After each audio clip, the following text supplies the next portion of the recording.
Comencemos en este día a leer las Escrituras que dicen de la siguiente manera. Y sabemos que a los que aman a Dios, todas las cosas les ayudan a bien. Esto es, a los que conforme a su propósito son llamados. Porque a los que antes conoció, también los predestinó para que fuesen hechos conforme a la imagen de su Hijo, para que Él, hablando de Jesucristo, sea el primogénito entre muchos hermanos. Y a los que predestinó, a estos también llamó. Y a los que llamó, a estos también justificó. Y a los que justificó, a estos también glorificó. Oremos por la palabra. Bendito Señor, delante de tu presencia, quiero comparecer para que seas tú, Señor, quien perdone mis faltas, quien perdone, Señor, mi falta de capacidad en muchos aspectos. En esta tarde, Señor, quiero confiar en que el mensaje será traído a cada uno de mis hermanos a través de tu Espíritu y no a través, Señor, de mis capacidades. Así es que, Señor, seas tú a partir de este momento tomando el control de mis labios, tomando, Señor, control de mi pensamiento, así como de mi corazón, para que no sean expuestas palabras que tengan como finalidad el agradar, sino buscar la fidelidad, Señor, en cuanto a lo que tú tienes preparado hoy para tu pueblo. Permite, Señor, que a través de la exposición de tu palabra cumplamos 3 objetivos. El primero de ellos, Señor, honrarte, glorificarte, poner tu nombre en alto. Pues solamente, Señor, tú eres digno de toda alabanza, de todo loor. El segundo, Señor, que a través de tus escrituras seamos confrontados en nuestra manera vana de vivir, para que así podamos cumplir el tercer objetivo, que sea incentivarnos unos a otros a caminar en santidad, en esa característica distintiva de los tuyos, Señor, sin la cual nadie podrá verte. Así es que, Señor, toma control de este púlpito, para que sea tu palabra la que penetre hasta lo más profundo del corazón y transforme vidas de todos aquellos, Señor, que has predestinado desde antes de la fundación del mundo. Te lo pedimos, Señor, en esta tarde, en el nombre de Jesucristo. Amén. Pueden tomar sus asientos, por favor, en esta tarde ya.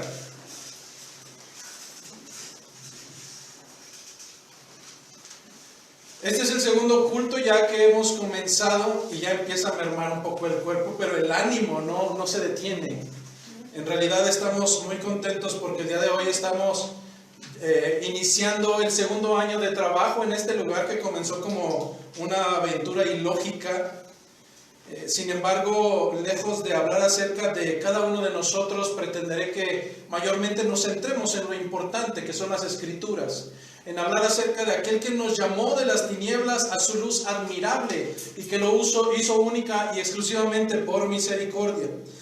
Para poder abarcar los 3 versículos que hemos leído en esta tarde, vamos a subdividir la exposición en 4 temas, en 4 subtemas. Estos 4 subtemas tocarán las 4 etapas de la cadena que acabamos de mencionar y que forman parte del proceso de salvación por misericordia, por gracia, por parte de nuestro Señor. Estaremos abarcando un primer segmento, el cual se denomina predestinados para perseverar. Hablaremos de un segundo subtema, el cual es llamados conforme al propósito de Dios. Llegando a un tercer subtema, el cual será justificados por medio de Jesucristo. Finalizando la exposición del día de hoy a través de un cuarto tema, glorificados para vida eterna. Así es que demos paso para la exposición de las Escrituras bajo el primer subtema, predestinados para perseverar. Como bien lo mencionaba el día de hoy, por la misericordia de Dios estamos cumpliendo 2 años de haber comenzado esta iglesia. 2 años a través de los cuales hemos experimentado un sinfín, y no te lo puedes imaginar, un sinfín de momentos los cuales han estado llenos de gozo, pero también sería una mentira decir que no hemos experimentado tristezas, porque también las ha habido.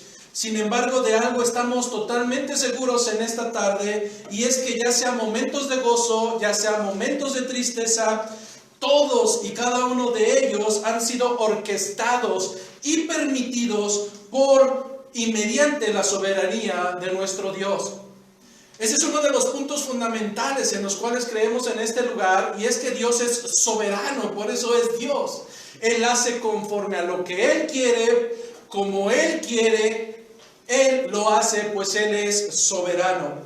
Así es que a lo largo de estos 2 años hemos sido testigos del crecimiento de este lugar, en el cual hace 2 años comenzamos 4 personas y hoy hemos tenido que dividir el servicio en 3 partes, cada uno de ellos de un aproximado de 17 a 21 personas.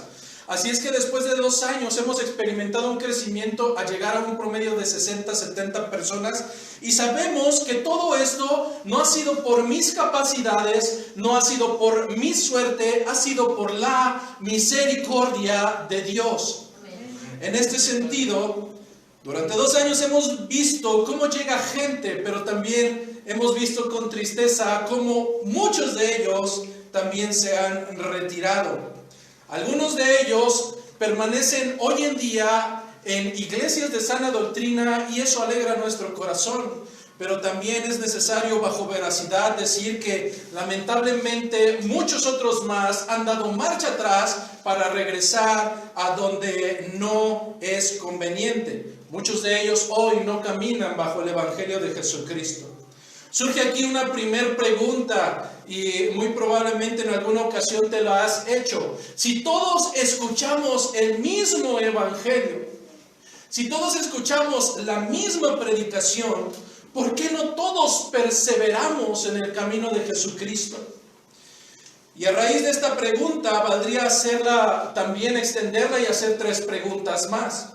¿Acaso aquellos que llegaron un día y hoy no están en los caminos del Señor, acaso eran no creyentes que supieron fingir durante un buen tiempo y en algún momento dieron la impresión de ser creyentes? ¿O acaso fueron creyentes que volvieron a ser incrédulos y que por ello perdieron su salvación? Existe la posibilidad de que un verdadero creyente deje de creer y por ello termine en el infierno condenado. Y lejos de tratar de utilizar este púlpito en esta mañana para poder traer casos específicos de persona, quiero desmoronar esas expectativas.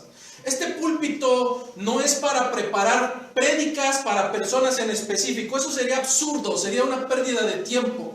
Así es que pueden estar tranquilos. El día de hoy no estaré centrando la predicación para ninguna persona en exclusivo. Pero lo que sí haré en esta tarde, y el cual será mi objetivo central en este día, será tratar de mostrar a la luz de las Escrituras que el plan de salvación primeramente proviene de Dios y no de ninguno de ustedes. Pero al mismo tiempo, este plan de salvación que proviene de Dios es orquestado bajo su soberanía, además de ser de Él, es perfecto. Y no da lugar a la deserción de ninguno de los suyos. Trataré de demostrar en esta tarde que decir que un creyente se perdió es lo más absurdo que puede haber cuando no conoces las Escrituras. En este sentido y en otras palabras, una vez que Dios ha elegido a uno de los suyos, de acuerdo a las Escrituras, porque lo conoció, lo predestinó, no habrá posibilidad remota de que este elegido pueda perderse. A esta característica doctrinalmente le conocemos bajo la Reforma como la quinta doctrina de la gracia o la perseverancia de los santos, por si tienes necesidad de buscar más información. Así es que el hecho de que un congregante dé marcha atrás, ojo, no estoy diciendo que un hijo de Dios, ni que un creyente, estoy diciendo el hecho de que un congregante dé marcha atrás, aunque doloroso, no es algo nuevo. No es algo que suceda solo en nuestro tiempo. El mismo apóstol Pablo lo experimentó en su historia, y esto lo podemos encontrar en el libro de Segunda de Timoteo, capítulo 4, versículos 9 y 10. Segunda de Timoteo, capítulo 4, versículos 9 y 10. Dicen las Escrituras, escribiendo Pablo a Timoteo: procura venir pronto a verme. ¿Por qué? Porque Demas me ha desamparado, amando este mundo, y se ha ido a Tesalónica. ¿De quién está hablando Pablo? ¿Quién es este sujeto llamado Demas que amó más la porquería del mundo que los caminos del Señor, y que amando más la satisfacción de su carne dio vuelta atrás? Demas, el hombre que menciona Pablo y que dio marcha atrás, no era un hombre común para la historia de Pablo. Él le llegó a considerar dentro de los principales colaboradores del Evangelio, y esto lo podemos encontrar solamente como referencia en el libro de Filemón, capítulo 1, versículo 24. Pero además, este hombre mencionado por Pablo, en algunas cartas como Colosenses, nos da pauta para identificarlo como alguien a quien le manda saludos, y Pablo solamente mandaba saludos en sus cartas a aquellos cercanos que eran significativos para el Evangelio de Jesucristo. Así es que Demas era alguien que Pablo tenía identificado, que lo tenía contemplado, que lo tenía en grande estima, que lo llegó a amar, pero que sin embargo, pasado el tiempo, Pablo da cuenta de que no era uno de los escogidos. Y aun cuando a lo largo de este tiempo, durante todos estos años, 2 años, haya sido doloroso, al menos para su servidor, el ver cómo algunos dan marcha atrás, encuentro mi satisfacción en las Escrituras, y he llegado a comprender y a descansar confiando en lo que dice nuestra cita bíblica central, sabiendo que a los que amamos a Dios, todas, absolutamente todas las cosas, incluso las dolorosas, nos son para bien, nos ayudan para bien. A veces como seres humanos quisiéramos tener cambios radicales. Como seres humanos somos desesperados y quisiéramos ver cambios de un día para otro, rápidos, pero sobre todo, ¿sabes qué? Como seres humanos no somos tolerantes al dolor. Quisiéramos que las cosas fueran como miel sobre hojuelas, que no dolieran. Pero incluso este anhelo, que es irreal, se ha logrado filtrar a las iglesias, donde tú vas a poder encontrar iglesias cristianas que llevan un evangelio falso, que promete satisfacciones carnales, que te promete que te hará exitoso y que tus finanzas estarán bien y que no habrá dolor ni tristeza, lo cual es una mentira. Esto no forma parte del evangelio. Al contrario, lo que sí encontraremos en el Evangelio será una y otra vez, a lo largo de todo el sermón del monte, que Jesucristo les decía a los suyos: ni aun siendo yo el Hijo de Dios tengo donde recostar mi cabeza, mucho menos ustedes los discípulos. Lo que sí vas a encontrar una y otra vez en las Escrituras es que a causa del Evangelio serás vituperado, serás insultado, tu familia te va a abandonar, y esto para nada aparece en casos de éxito, al menos no terrenales, pero sí son las marcas que serán evidencia de que vas por un buen camino en relación al Evangelio. Así es que Dios no trabaja de esa manera endulzante de oídos. Dios trabaja de una manera muy distinta. Lo hace con un orden, lo hace en sus tiempos, que son muy diferentes a los tuyos y a los míos, pero sobre todo lo hace a través de procesos que te llevarán siempre, si es que eres hijo, te llevarán al arrepentimiento cimentado en la fe de Jesucristo. Y entonces, ¿qué sucede con todos aquellos lugares donde hablan el evangelio y todos se comportan como hijos de Satanás? Es claro y no tengo que explicarlo. En ocasiones, el hecho de que una persona habite en la casa de una familia no quiere decir que sea hijo. Más adelante lo veremos. En el libro de Jeremías, capítulo 18, solamente anótalo, haré referencia. En todo este capítulo de Jeremías 18 se nos narra a través de las escrituras cómo es que el profeta Jeremías recibe una ordenanza por parte de Dios. ¿Cuál fue esta ordenanza? Nuestro Señor Dios le dice a Jeremías: desciende a la casa del alfarero y una vez estando ahí te voy a dar palabra. Jeremías, como un profeta y como un siervo de Dios, obedece y baja a la casa del alfarero conforme a lo que Dios le había ordenado, y al descender encontró al alfarero que estaba trabajando un trozo de barro en su rueda. Sin embargo, la vasija de barro que estaba trabajando ese alfarero se había echado a perder en sus manos.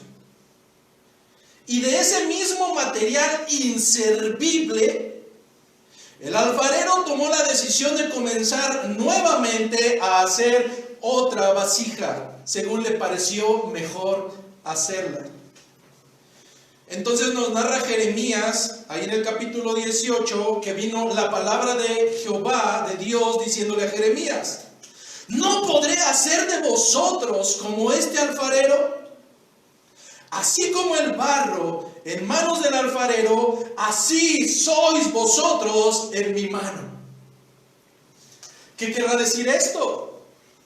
Quiero platicarte de manera contextual qué es lo que hace un alfarero a través del proceso de hacer una vasija, porque a veces nosotros vemos las vasijas y decimos: qué bonita, y todavía regateamos por el precio, pero si supiéramos todo lo que implica, cerraríamos nuestra boca y pagaríamos lo necesario.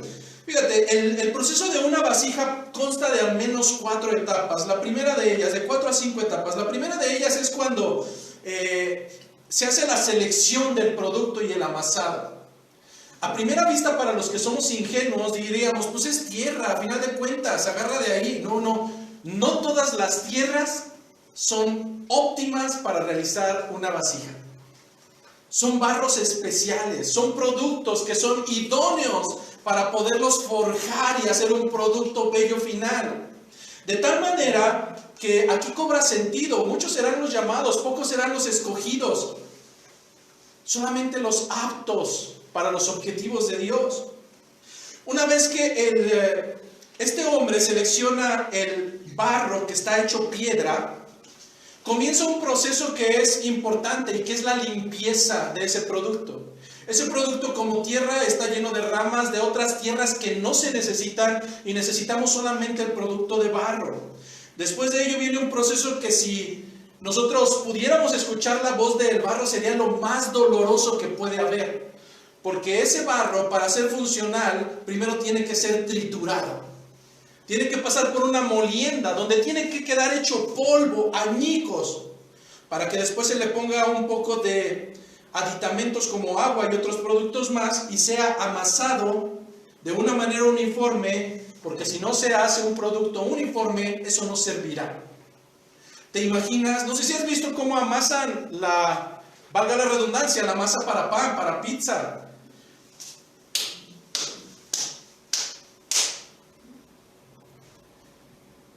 Después de tener esa masa, comienza el proceso de producción y secado. Se tiene que moldear la pieza. Si la pieza no cumple las funciones, tiene que desquebrajarse nuevamente y volverse a trabajar.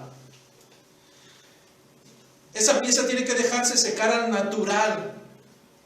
Y entonces, cuando vayas a comprar una vasija, lo pensarás 2 veces, porque esto no producen 3 vasijas cada 5 minutos. Se tienen que dejar secar y que naturalmente se evapore esa agua de la tierra hasta por un proceso de 72 horas. 72 horas y apenas vamos a la mitad del proceso. Así es que si no se deja secar totalmente, evaporar el agua, la pieza se puede cuartear, se puede desquebrajar. En este sentido viene un proceso de esmaltado en el cual la pieza del barro aún no está cocida, aún no está cocida y se le tiene que poner un pigmento. ¿Cómo se hace? Pues con sumo cuidado, porque de otra manera eso se va a romper. Hasta este momento solamente es tierra comprimida. Finalmente llega el proceso, el cual se llama cocción y enfriado.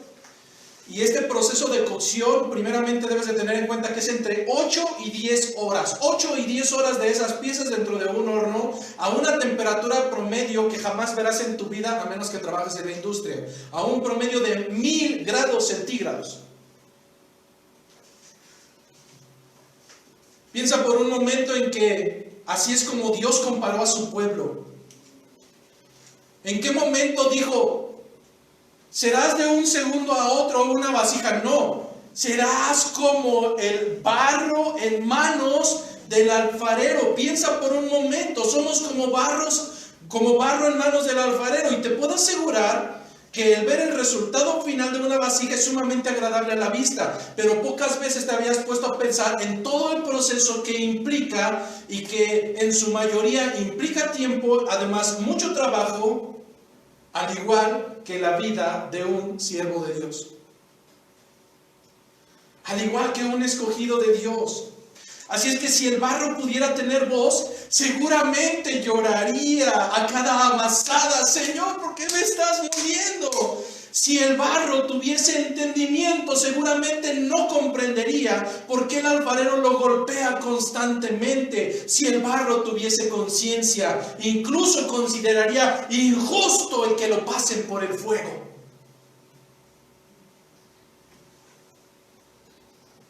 Y es que al ser nosotros como ese barro en manos del alfarero, deberemos de comprender que nuestra vida a través del Evangelio, si es que somos hijos, deberá de ser así. En ocasiones tendremos que ser moldeados. En ocasiones las impurezas serán tratadas a través del amasamiento. Mientras que nuestro carácter, ese carácter humano tan horrible, solamente podrá ser tratado a través de que seamos pasados por las inclemencias, por las características radicales de un horno extremo que nos pondrá a prueba. Pero lo más importante que debes de entender en esta mañana es que todo este proceso no será para que seas exitoso bajo los parámetros del mundo, sino para ser transformados conforme a la misma imagen y semejanza de Jesucristo. Así es que si hoy estás siendo amasado, si hoy estás siendo golpeado, si hoy estás pasando por el horno, tienes que recordar una cosa: nadie prometió que el Evangelio sería miel sobre hojuelas. No será una playa, pero sobre todo tienes que recordar, bajo la cita bíblica central, que a los que amamos a Dios, todas las cosas nos ayudan a bien, pero sobre todo, esto es, a los que conforme a su propósito hemos sido llamados. Cuando en ocasiones llega una persona por primera vez a este lugar, me resulta muy curioso escuchar: entra por esa puerta. Y le digo: bueno, ¿y a ti quién te invitó? ¿Por qué viniste? O, no, yo decidí venir. Es que yo me propuse. No, estimado amigo, déjame decirte que tu voluntad solamente puede estar sujeta para hacer la maldad. Es solamente por misericordia y no por nada agradable que haya encontrado Dios en ti. Es solamente por misericordia y no porque Dios haya encontrado nada bueno en ti que el día de hoy puedes estar escuchando su palabra. Si fueras un artículo de aparador, ¿qué características podríamos expresar de ti? Si fueras un artículo que ponemos detrás de un aparador, ¿qué características podríamos exaltar de ti? Llévelo, es el más mentiroso, es la porquería más asquerosa que podrás encontrar en esta tienda. Llévelo. Es blasfemo, es promiscuo, tiende a hacer el mal. No, amigo, si hoy estás escuchando esta palabra, créeme que no es por tu decisión, es por misericordia que el Señor te ha traído a escuchar lo que Él tiene para tu vida. Así es que si nosotros somos llamados, empezamos nuestro segundo apartado, si nosotros somos llamados, es conforme al propósito de Dios y no conforme a tus propósitos banales. Uno de los principios que debemos de tener claros antes de salir de este lugar tiene que ver con el hecho de que Dios no ha elegido aquello que luce bien, por el contrario. Y de hecho tú vas a poder encontrar en el libro de 1 Corintios capítulo 1 cuáles son las hermosas características de aquello que ha escogido Dios. En 1 Corintios capítulo 1 versículo 1 en adelante podrás encontrar que Dios no llamó a los sabios. Dios no llamó a los sabios, pero tampoco Dios no llamó a ningún poderoso. Dios no llamó a los nobles y por el contrario, ¿qué sí fue lo que escogió Dios? Dios escogió a los necios, Dios escogió a los débiles, Dios escogió a lo más vil y menospreciado. ¿Para qué? Para que al final nadie de ustedes pueda jactarse que fue su decisión, que fueron sus aptitudes, que fue su gran bondad. Y es que lamentablemente en el mundo real tenemos parámetros tan baratos en los cuales a todos le decimos, bueno, mira, es que ese muchacho es buena persona. Buena persona, bueno solamente hay uno y murió por los que no lo merecían. Pero fuera de ahí, no podemos jactarnos absolutamente en nada. Así es que es a través de un proceso de transformación donde solamente Dios se puede llevar la gloria y no tú que le echas ganas.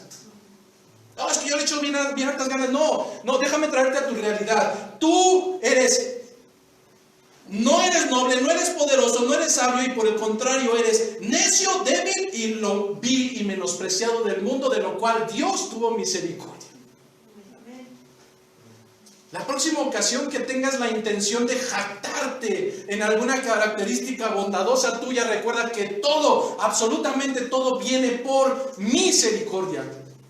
Tu vestimenta la tienes por misericordia. El alimento que hay hoy en tu casa es por misericordia. Si tienes trabajo es por misericordia. ¿Qué puede venir de ti? Sin embargo, en esto descansamos el día de hoy.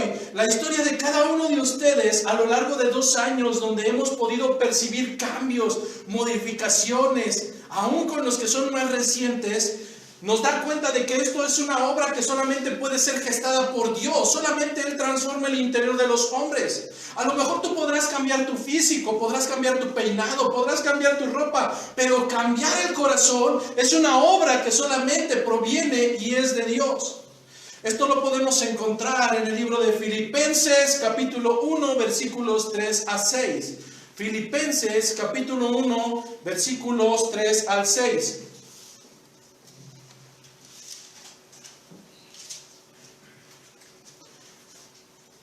Dice el apóstol Pablo: doy gracias a mi Dios siempre que me acuerdo de vosotros, siempre en todas mis oraciones rogando con gozo por todos vosotros, por vuestra comunión en el Evangelio, desde el primer día hasta ahora. Ponga atención y levante sus antenitas de vinil a partir de este momento, porque esto es importante.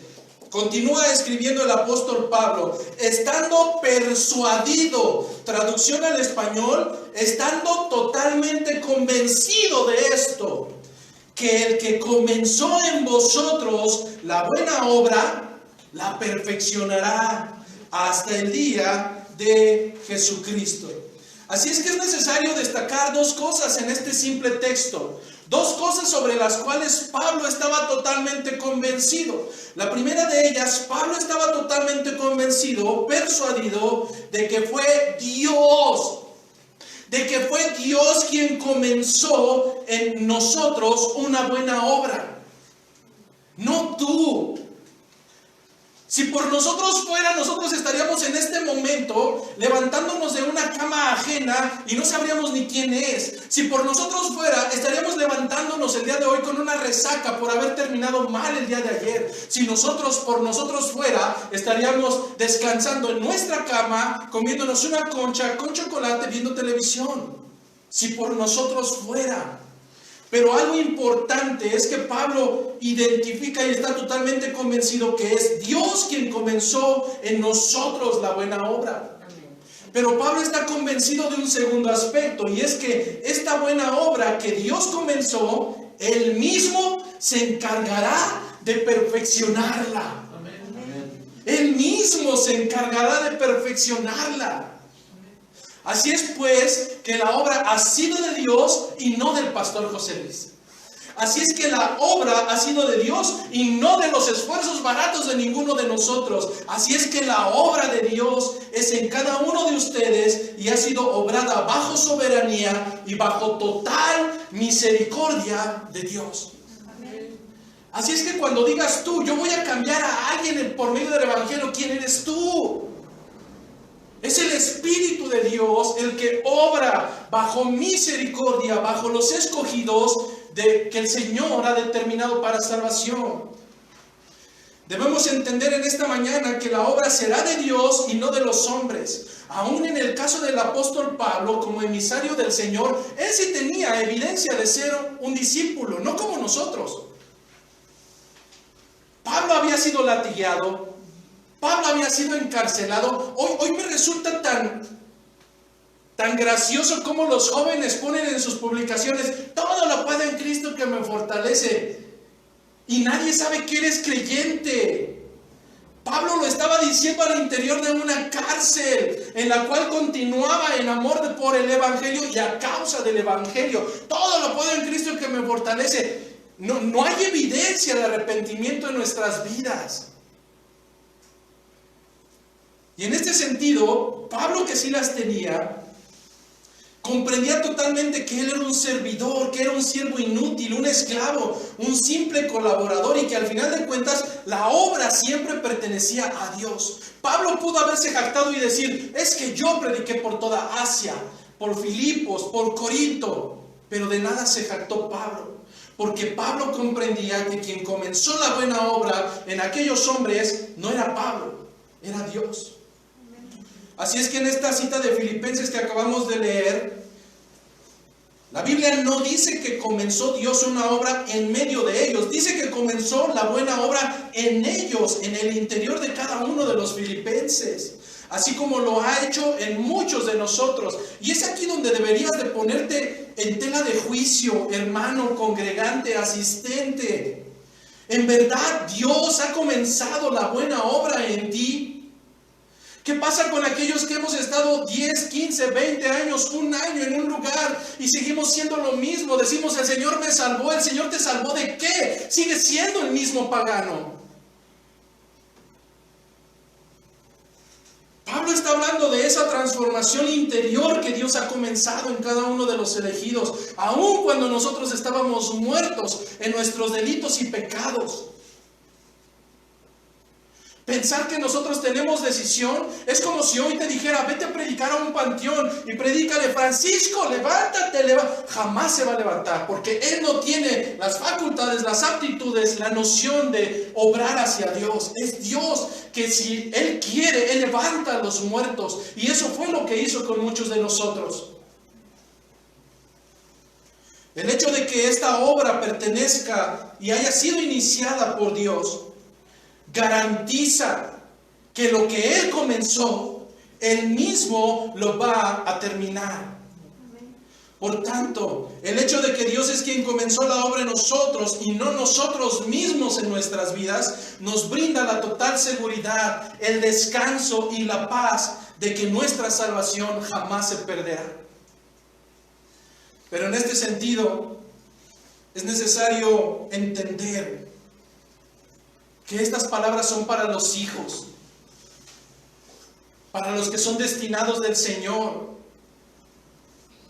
Yo sé que en el mundo te han dicho, todos somos hijos de Dios. No, esa es una mentira. En las Escrituras solamente me menciona que hay creaciones de Dios como la planta, como los árboles, como las aves. Esas son creaciones de Dios. Pero fuera de ahí solamente me dice que hay o hijos de Dios o hijos de Satanás. No más.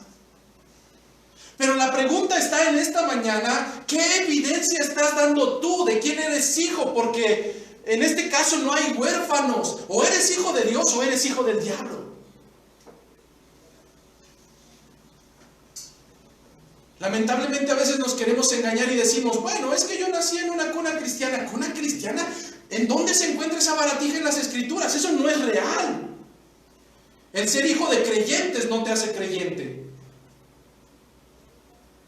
El venir a una iglesia cristiana no te hace cristiano.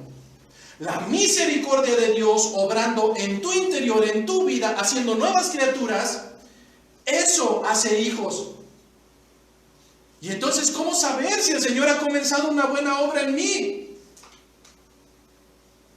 Las mismas Escrituras nos dicen en 2 Corintios 5:17, de modo que si alguno está en Cristo, escucha bien, de modo que si alguno está en Cristo, nueva criatura es, las cosas viejas pasaron, he aquí todas son hechas nuevas.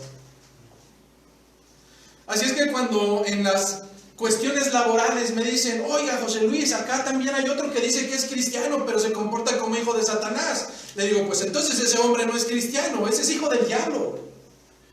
¿Por qué? ¿Cómo puedo identificarlos? Sencillamente porque el que está en Cristo, nueva criatura es, las cosas viejas pasaron.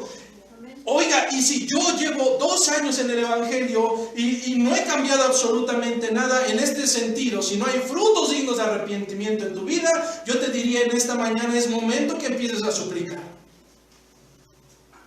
Es momento real en que empieces a suplicar por misericordia, y no del hombre, sino por misericordia de aquel que gesta el proceso de misericordia, y su nombre es Dios.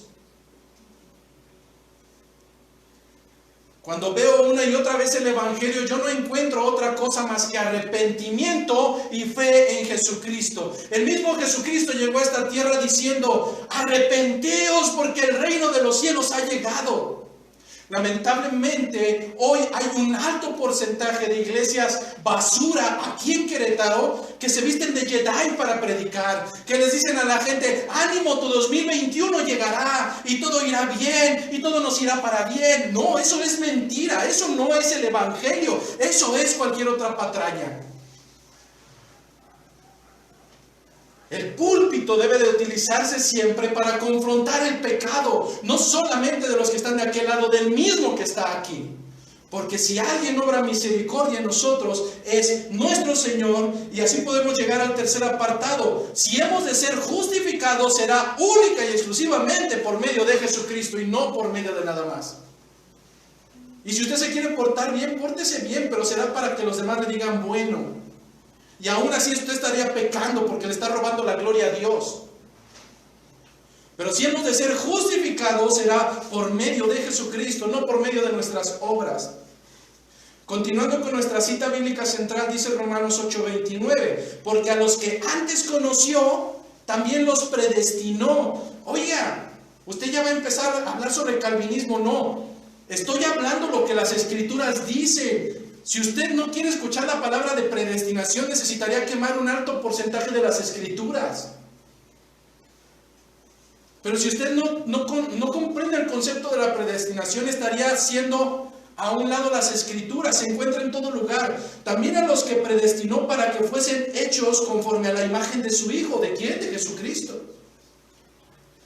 Para que Él sea el primogénito entre muchos hermanos. Así es que quiero dejar claro esto. Ninguno de ustedes, ningún creyente alrededor del universo nació siendo hijo de Dios. Eso no sucede así. No es de carne, no es por consanguineidad. Esto es un proceso que se gesta de manera espiritual, nace del Espíritu. Él nos adopta como hijos. Así es que nosotros hemos sido engendrados del Espíritu. Pero recuerda esto, de acuerdo a Gálatas, el que nace del Espíritu debe de caminar conforme al Espíritu. Pero si yo digo, soy del Espíritu, nací conforme al Espíritu y vivo conforme a la carne, no puedo y no paso de ser un mentiroso. Porque en mi mente, mi evidencia da cuenta de que no soy espiritual. Así es que de verdad yo le invito a recapitular. Antes de autodenominarse cristiano, evalúe sus comportamientos, evalúe su evidencia, evalúe la facha que da delante del mundo, porque de otra manera usted será juzgado al final de los días por vituperar el nombre de Dios. A causa de ustedes mi nombre es vituperado. Soy cristiana y me fotografío los pechos como cualquier prostituta. Soy cristiano y me tomo fotos a mi cuerpo. Bueno, le pongo una cita bíblica para que suene a que soy creyente. Bueno, soy cristiano, pero me comporto como cualquiera de aquellos de afuera. Si me pones en medio de ellos, no podrás distinguirme. ¿Por qué sucede esto? Porque puedes decir soy Superman, pero no lo eres. No es hijo el que se autoadjudica el título. Así es que es necesario que recuerdes con sinceridad cuál es la condición de la cual a cada uno de nosotros el Señor nos trae. El Señor nos trae de la porquería. El Señor nos trae de nuestra vida pecaminosa. Recuerda de dónde te ha traído el Señor para comenzar la buena obra que Él mismo perfeccionará. Pero lo más importante es que recuerdes a cada instante que todo es obrado por Dios, por medio de Dios y a través de la obediencia de Jesucristo. Dice Romanos capítulo 5, versículo 7 al 10. Romanos capítulo 5, versículo 7 al 10.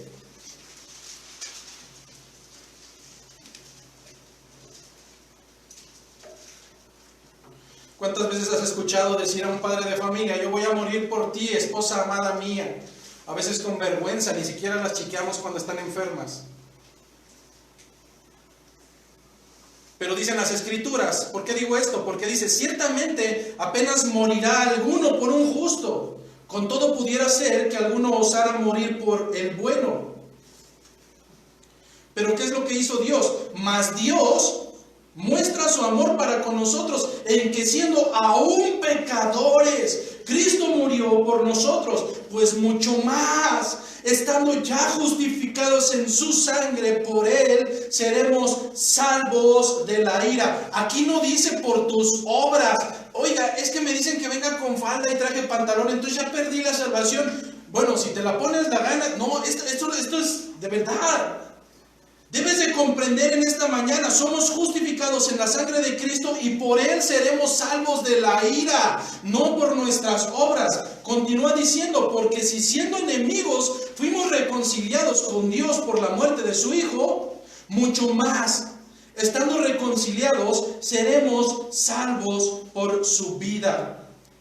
Así es que, hermanos, congregantes, asistentes, simpatizantes, cualquier categoría en la cual entres, nosotros éramos por naturaleza enemigos de Dios, muertos en nuestros delitos y pecados. No era posible que el muerto le buscara. No era posible. Y aún así, siendo enemigos, Cristo salió en nuestra búsqueda para justificarnos, para morir por nosotros. Así es que, tanto para nosotros como para los que nos siguen en las redes sociales, tenemos que entender, el centro del Evangelio nunca ha sido tú. Tú no eres el centro del Evangelio. No te creas tan importante, dice una de las frases de José Luis. Tú no eres el centro del Evangelio y jamás será basado en tus fuerzas ni en tus capacidades de ser una buena persona bajo los parámetros del mundo.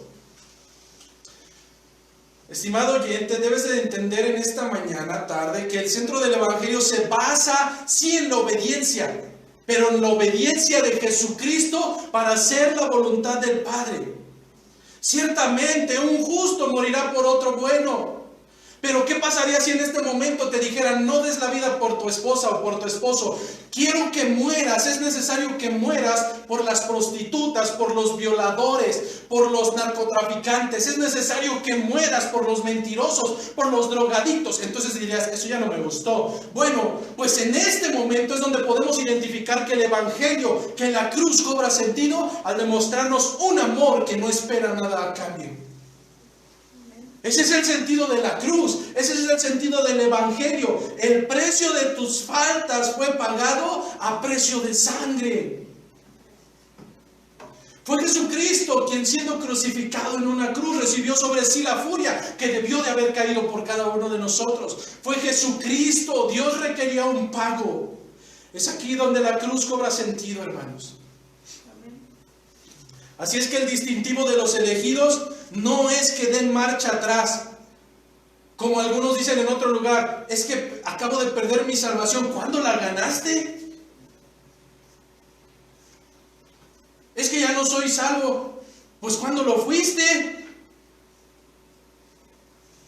El distintivo de los elegidos es que no dan marcha atrás. El distintivo de los elegidos es que permanecen, que perseveran hasta el final mientras son perfeccionados por quien comenzó la buena obra en ellos.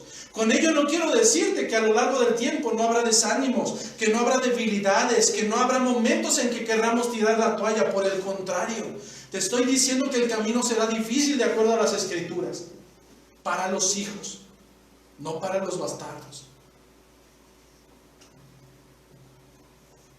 Que sí puede suceder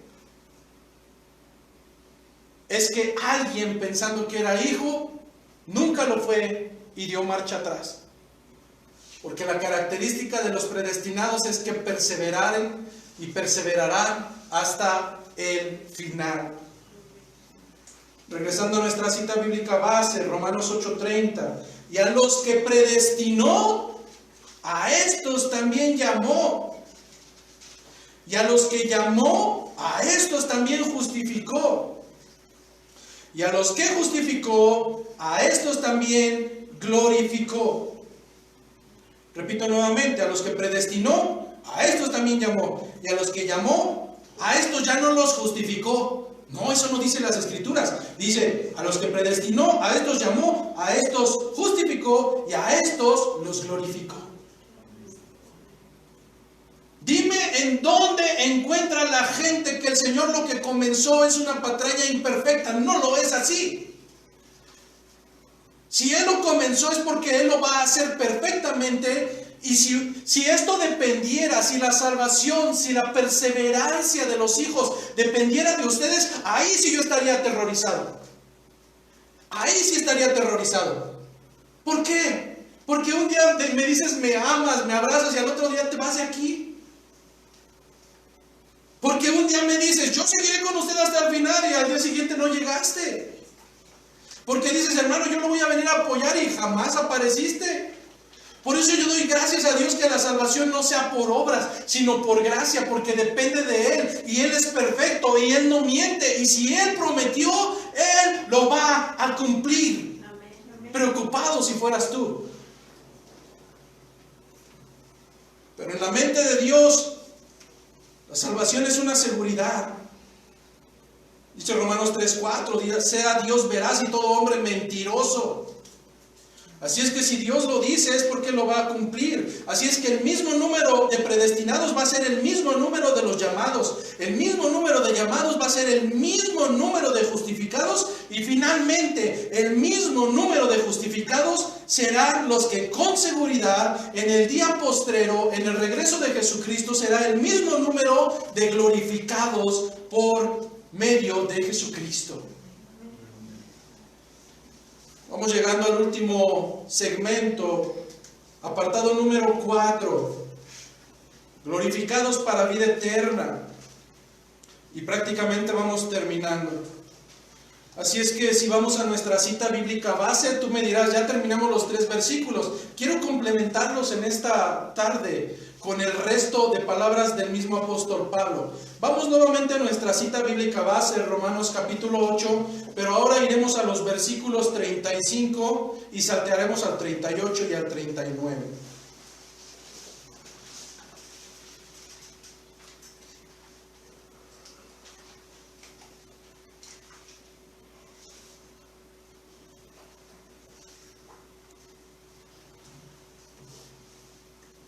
Por si no quedaba claro, dice Pablo en Romanos 8:35. Inicia con una pregunta: ¿quién nos separará del amor de Cristo? ¿Tribulación? ¿O angustia?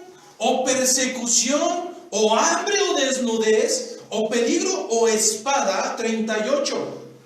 Por lo cual, escucha bien, estoy seguro de que ni la muerte, ni la vida, ni ángeles, ni principados, ni potestades, ni lo presente, ni lo porvenir, ni lo alto, ni lo profundo, ni ninguna otra cosa creada nos podrá separar del amor de Dios, que es en Cristo Jesús, Señor nuestro.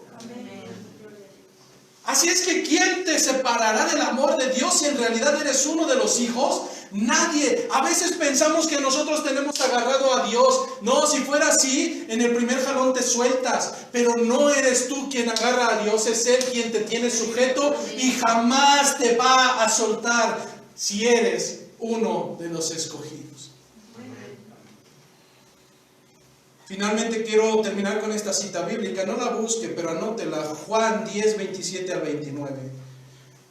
Hermano, es que lo que acaba de leer es una sola cita bíblica. Podemos pasar todo el día reforzando esta temática y no terminaríamos en una semana. Pero quiero anexar una más que no tomamos en la mañana. Juan capítulo 10, versículo 27 al 29. Dicen las Escrituras: mis ovejas. Inicia así, diciendo mis ovejas. Yo no digo tus ovejas, yo digo mis ovejas cuando son mi propiedad. Dice Dios: mis ovejas oyen mi voz y yo las conozco y me siguen y yo les doy vida eterna y no perecerán jamás, ni nadie las arrebatará de mi mano. Mi Padre que me las dio es mayor que todos y nadie las puede arrebatar de la mano de mi Padre. Así es que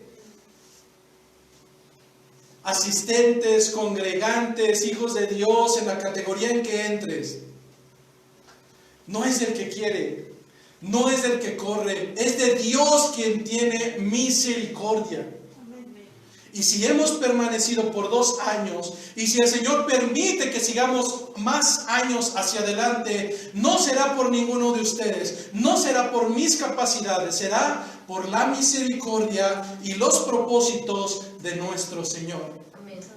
Y si hoy tú piensas, ¿qué tengo que hacer para alcanzar misericordia? En las Escrituras también nos dice que Él jamás va a rechazar un corazón que llega humillado delante de Él. Yo sé que muchos de nosotros en alguna ocasión hemos tocado fondo y hemos pensado: ya, ¿para qué quiero esto? No encuentro la salida, no encuentro satisfacción. Pero lo que sí puedes encontrar en Cristo es vida y vida eterna en abundancia. ¿Qué tienes que hacer? Cree en Él, arrepiéntete de tus faltas, de tus pecados. Él nunca va a rechazar un corazón humillado que llega delante de su presencia. Oremos para finalizar este segmento y dar paso a nuestro hermano Víctor.